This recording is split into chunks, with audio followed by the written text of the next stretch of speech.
God hates fags. Is that true? Well, I certainly hope that's not true because that would mean God hates me.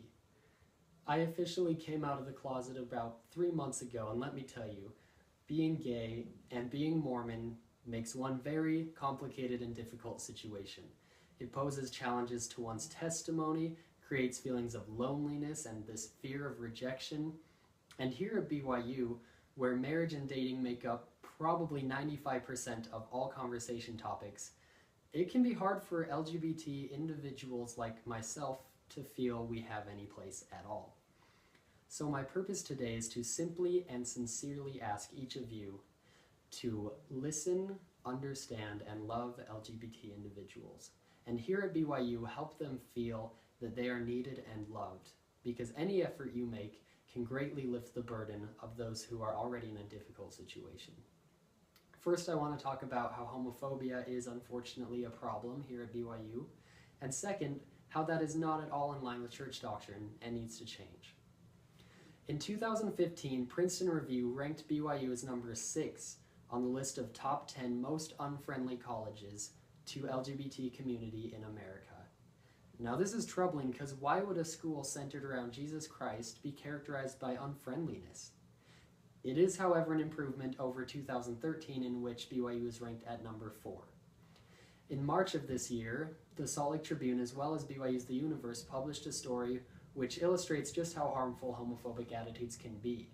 Andrew White, a student here at BYU, told his roommates in confidentiality that he experienced same-gender attraction. Well, his roommates responded by telling him he should not be allowed to live in their apartment, study at BYU, be a member of the church, or have a job at the MTC because of the way he was. Andrew was assaulted by his roommates and shortly afterwards was evicted from his apartment due to an unfounded accusation that he'd violated the honor code, which he hadn't. Now, most of you probably agree, in a situation where you need to confide in someone about a sensitive subject, you probably want them to respond with love and support, but Andrew received the opposite. Now, I do not at all believe that all BYU students are generally homophobic or intentionally malicious or hostile to LGBT people. However, I think that negative misconceptions and simple lack of effort to understand can be just as harmful. In fact, in a more serious statistic, in 2013, the Center for Population Research in LGBT Health concluded that among participants who were straight, about 4% admitted to having attempted suicide in the past year. Among lesbian, gay, and bisexual participants, that rate was about 21%. Now, it's a plain and simple truth that with how harmful negative attitudes towards LGBT people can be, we simply cannot allow them to continue. In fact, as members of the church, we have the duty to do the opposite. The church has an official website called Mormons and Gays, and on the very front page, you can see where it says, "With love and understanding, the church reaches out to all God's children, including our gay and lesbian brothers and sisters." In a 2007 General Conference talk, Jeffrey R. Holland made this important point that I love. He said, "You serve yourself poorly when you identify yourself primarily by your sexual feelings. That isn't your only characteristic, so don't give it disproportionate attention. You are first and foremost a son of God, and He loves you." Now this is true for all of us. We are all God's children with divine value, divine potential, and divine purpose. And Jeffrey R. Holland's statement of love perfectly reflects the love that our Heavenly Father has for us, and therefore that we need to have for each other.